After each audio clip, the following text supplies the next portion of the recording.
Shalom sahabat yang dikasih Tuhan Yesus, puji Tuhan kita bertemu kembali dalam kasih-Nya. Saya lagi di dalam perjalanan sahabat ya, di luar kota. Saya nonton sebuah video kesaksian ya di sebuah channel Slen Campurin. Nah, ini saudaraku ya, dengan judul akhirnya pindah ke agama Islam. Jadi dia mengaku dulunya Katolik sahabat ya. Banyak hoak yang disampaikannya kepada saudaranya Muslim, saudara agama barunya sahabat ya. Disampaikan kebohongan yang luar biasa. Kenapa saya katakan bohong sahabat ya? Ya ini semua cerita ngibul sahabat. Tidak ada data, tidak ada bukti-bukti sumber-sumber yang bisa dia tunjukin. Pokoknya ngomong saja. Dan hebatnya lagi pendengarnya tersebut, oh iya ya, wah katanya gitu sahabat. Jadi katanya para Romo menyimpan sebuah kitab yang memang membongkar tentang kebusukan kekristenan. Jadi semua katanya pastor itu punya kitab itu sahabat. Kitab apakah itu? Yuk kita tonton dulu sahabat ya. Nanti kita dengar apa yang disampaikan. Jadi itu kitab terakhir itu yang ini buat para Romo itu Barnabas ya, Barnabas. Ada jadi kitab itu yang buat orang, kalau di kita kan namanya diakon. Yang di Katolik begitu. Iya, kalau iya. di Protestan beda lagi. Protestan nggak ada. Oh, Mereka nggak dapat kitab itu.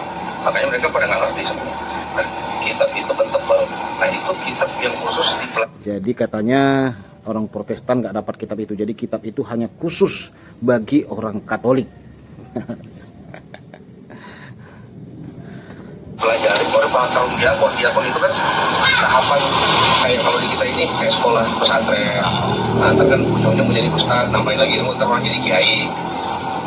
Itu, nah kitab itu isinya tebal, dia tebal segini. Itu bisa 2 kali kitab itu yang karangan Barnabas itu, bukan? Itu kitab asli dari zaman Yahudi. Itu kitab yang kiai itulah yang dipelajari sejarah. Jadi di kitab itu ada ayat asli, ayat tambahan, ayat palsu, dan ayat sisipan. Oh gitu. Nah itu dibagusin bentuknya. Kalau dulu enggak. Iya.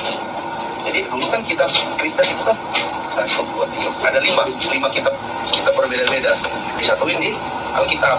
Nah di kitab-kitab itu entar jadi kayak umpama nih, nah ini kayaknya kurang nih.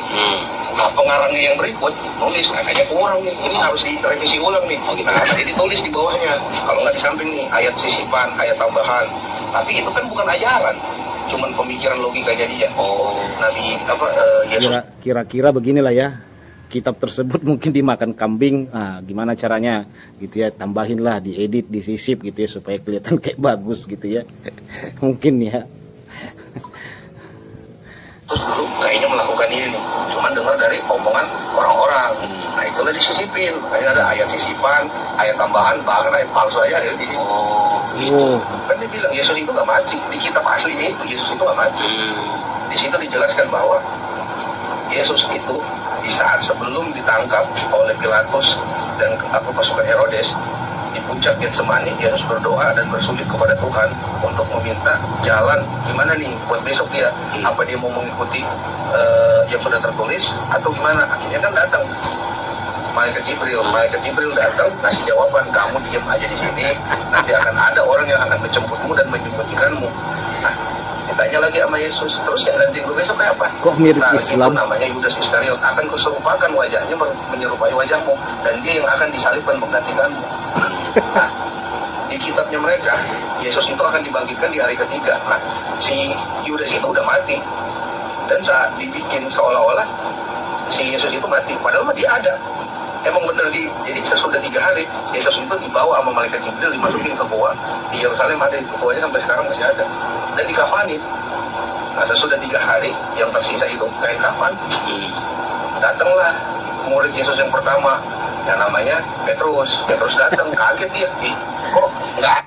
Murid Yesus yang pertama namanya Petrus, kata dia sahabat ya. Habis dibohonginya saudara barunya, saudara agamanya yang baru. Ada mayatnya, siapa yang curi nih mayat Yesus. Itu penjelasan di dalam kitab tersebut. Di kitab itu ada. Nah di kitab yang dipakai sama jemaat juga ada. Tapi banyak yang dipenggal-penggal. Gitu. Jadi seharusnya nih. Jadi kalau Yesus itu tidak mati sahabat ya, berarti orang Yahudi pun ikut bekerja sama dengan orang Kristen untuk melakukan kematian Yesus.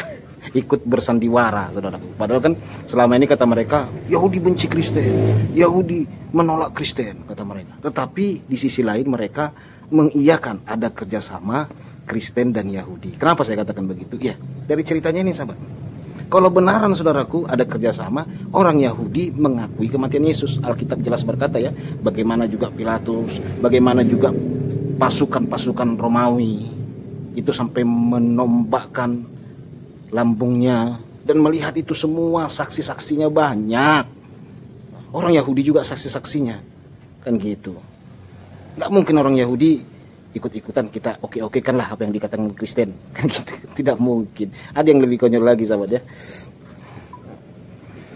Mama, satu bab, namanya kan kita ada bab baru ayat kan. Mama, bab 16 ini harusnya ada 20 ayat, dibikin jadi 15 ayat. Nah, 5 ayat itu hilang buat jemaat. Tapi buat kaum diakon, para imam yang buat jadi pastor, uskup, sampai jadi paus, nah itu kitab itu lengkap. Tapi di bawah sebenarnya. Jadi semuanya itu ada. Nah itulah yang dibahas kemarin Ramadan Titan. Kitab inilah yang asli. Kitab yang dipakai jemaat itu kitab palsu semua yang ditulis. Sekarang kitab dari tahun 2000 sampai 2020 aja lah kalau sekarang. Itu udah beres isinya semua. Berubah ya? Berubah, catatan ini berubah. Revisi terus. Sama jemaah sama Dewan Gereja. Jadi ya itulah Dewan Gereja di Roma. Biar ini kayaknya kurang nih biar buat bikin yakin umat Kristen apa umat Katolik nih. Biar mereka lebih kuat imannya. Udah tambahin lagi nih kalimat nih biar mereka lebih percaya. Kayak ada dibilang ayat palsu, ayat tambahan, sisipan. Kayak anak kecil ya. Baca itu saya baca yang bohongnya gitu. Nah, apa sih kitab? Kalau kitab aslinya kan bukan bahasa Indonesia. Yang dipakai umat Yahudi bukan benar. Kitab asli bahasa Ibrani. Dan pembacaan kitab Ibrani itu sama kayak baca Al-Quran. Ada panjang pendeknya, ada penekanannya. Oh gitu? Ada. Kamu lihat di YouTube ya, cara membaca kitab Yahudi Ibrani. Lihat di YouTube. Ada. Dan bacanya bukan dari depan begini, dari belakang sama kayak gitu. Lihat di YouTube. Pantas saya pernah lagi di gereja itu cara pelepasan wisuda tuh dia pakai baca Al-Quran ya, kayak baca Arab gitu ya. Yahudi itu kenapa Yahudi sama Palestina zaman dulu Filistin, Palestina juga Filistin, bangsa Filistin, mereka berdampingan ya karena ini pun sudah ngawur. Palestina itu bukan Palestina, sahabat ya, dan Palestina itu bukan orang Arab. Itu Palestina di zaman raja-raja ya, di zaman ini Simpson. Nah itu kan dijelaskan secara mendetail, sahabat ya, secara mendetail. Dari situ kita tahu bahwa Palestina bukan Filistin. Itu sudah jauh berbeda. Habis dibohonginya saudara seagaman yang baru, sahabat ya. Budaya mereka sama ya. Nah masuklah ini kaum Zionis zaman Jerman dibuang, larilah Inggris yang bawa ini Israel Zionis ke tanah Palestina. Dulu Israel nggak ada. Akhirnya tahun berapa itu diresmikan lah, cuma satu kota itu khusus orang Israel. Kalau kata kita kota pengungsian. Nah, sekarang ini jadi yang kalau Katolik masih pakai kitab yang asli, tambahan kitab palsu itu gimana? Sekarang maksudnya. Sekarang dari zaman dulu nih, zaman dulu kitab ini ada, tapi kitab ini bukan buat umum. Oh, hanya untuk. Jadi kata dia Palestina Israel itu ada di zaman Jerman, sahabat. Jadi perjanjian lama itu gimana ya? Di perjanjian lama kan sudah ada dijelaskan mengenai Israel, sudah ada, sahabat ya. Jelas sekali itu. Alkitab menulis gitu. Bahkan banyak sekali ayat di kitab Mazmur ya, di kitab Samuel gitu dikatakan Allah Israel, Allah Abraham, Ishak. Nah, itu jelas saudaraku ya. Terpujilah Allah Israel. Bukan Allah Arab katanya, sahabat. Allah Israel. Para kaum diakon itu yang jadi pastor. Jadi umat itu dibegoin. Ya begoin terus itu aja bukan tahu suruh nyemplung ke laut nyemplung. Iya.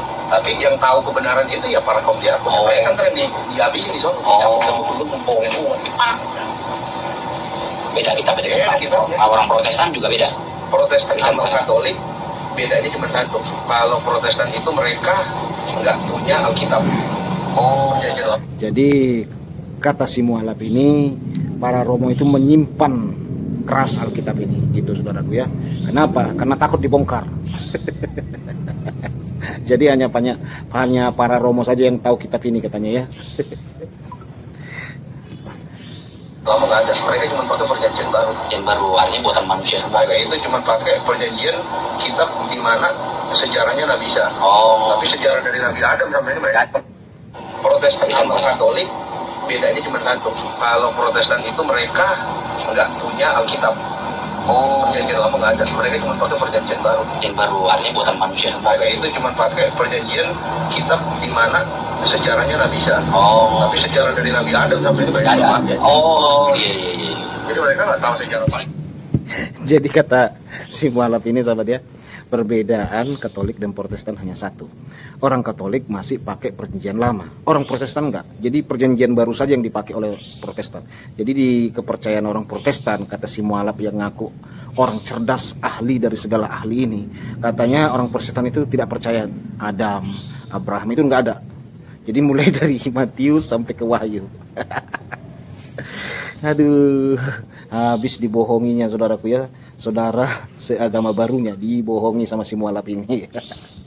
Iya. Oh gitu. Yang mereka tahu zaman Nabi Isa aja udah. Sedangkan Nabi Isa Nabi Isa aja udah sebut kan, sebelum Nabi Isa berangkat, dibawa naik ke, diangkat sama Tuhan ke Maulu, diangkat ke surga, ke badan-badannya.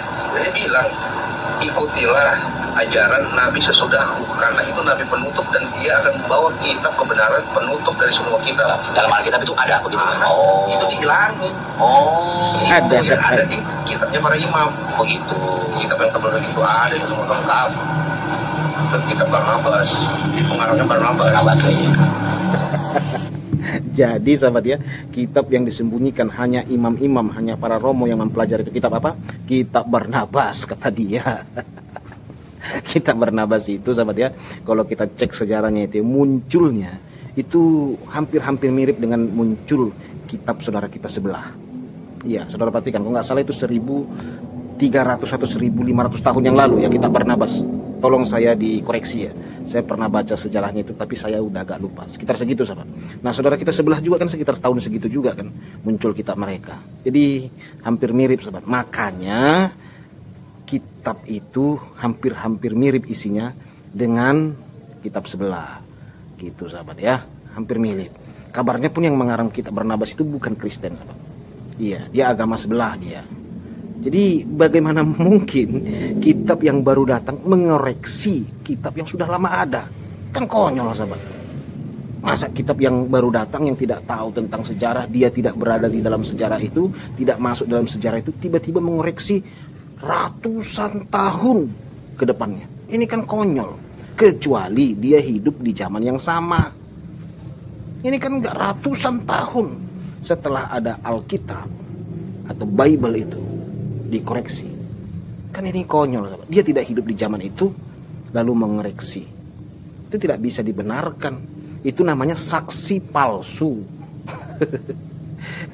Saksi palsu gitu. Di pengadilan pun itu tidak bisa dibenarkan sahabat ya, saksi palsu. Umpamanya ada kasus sudah terjadi 500 tahun yang lalu, nah, terus disidangkan lagi sahabat ya, saksi-saksinya ini orang yang hidup setelah 500 tahun dari kejadian yang dulu, dari kejadian 500 tahun yang lalu, kan tidak masuk akal. Terus pengadilan membenarkan kesaksian dari orang-orang yang hidup setelah 500 tahun kejadian yang lalu itu. Kan itu tidak mungkin sahabat. Sudah pasti itu saksi palsu.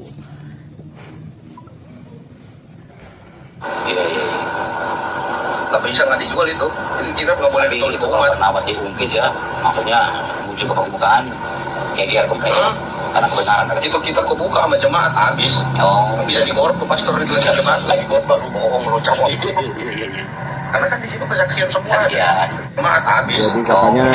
Jadi katanya sahabat ya, kalau sempat itu dibukakan oleh para romo kitab Barnabas itu kepada jemaat, habis jemaat katanya bisa di oleh jemaat, oleh para jemaat bisa romo itu di oleh para jemaat. Ini kan hoax sekali sahabat ya, bohong sekali. Jemaat banyak kok yang tahu kitab itu sahabat ya, banyak jemaat tahu. Saya aja tahu, saya bukan romo loh, tahu saya kitab itu. Kristen awam banyak yang tahu kitab itu kitab palsu. Injil palsu yang dikarang setelah ratusan tahun Alkitab muncul. Banyak yang tahu, jadi bukan yang mencengangkan itu sahabat. Orang Kristen semua percaya itu adalah Injil palsu. Injil Barnabas itu Injil palsu. Ya digorok tuh pastor itu lagi lagi buat baru bohong lo cowok. Karena kan di situ kesaksian semua. Kesaksian, betul. Bahkan dibilang di situ Yesus itu bukan dilahirkan di kandang domba, tapi rumah yang bekas penggembala domba, bukan di kandangnya. Ya kali Nabi lahir di kandang domba. Nggak masuk akal. Nabi loh ya. Kelas Nabi, apalagi Nabi Isa. Nabi Isa itu kalau dibilang segala mujizat itu dikasih ke Nabi Isa. Bahkan Nabi Muhammad pun nggak dikasih. Cuman Nabi Muhammad dikasih kelebihan, apa yang diminta sama Nabi Muhammad ya pasti langsung dikabul. Kalau Nabi Isa nggak perlu minta, udah langsung dikabul. Ada sahabat ya, jadi saya sengaja memberikan pandangan saya mengenai video ini karena banyak orang yang saya lihat di situ saudaraku, terheran-heran, komennya terheran-heran, khususnya penanya ini sampai terkagum-kagum sahabat. Saya mau kasih tahu, hati-hati Anda sedang dibohongi, sedang ditipu. Kalau hanya ngomong-ngomong doang sih siapa pun bisa. Kalau hanya ngomong-ngomong doang. Silakan itu tonton, ada pernah itu dikupas oleh Pak Bambang Nursena bersama dengan bukti-buktinya, detail semua. Mengenai Injil Barnabas ini juga pernah disampaikan oleh Pak Bambang Nursena. Kenapa? Ya karena Pak Bambang Nursena rajin ke Timur Tengah sana sahabat, dia tahu itu. Oke lah sahabat ya, saya sudah ngantuk, Tuhan Yesus memberkati kita semua, salam.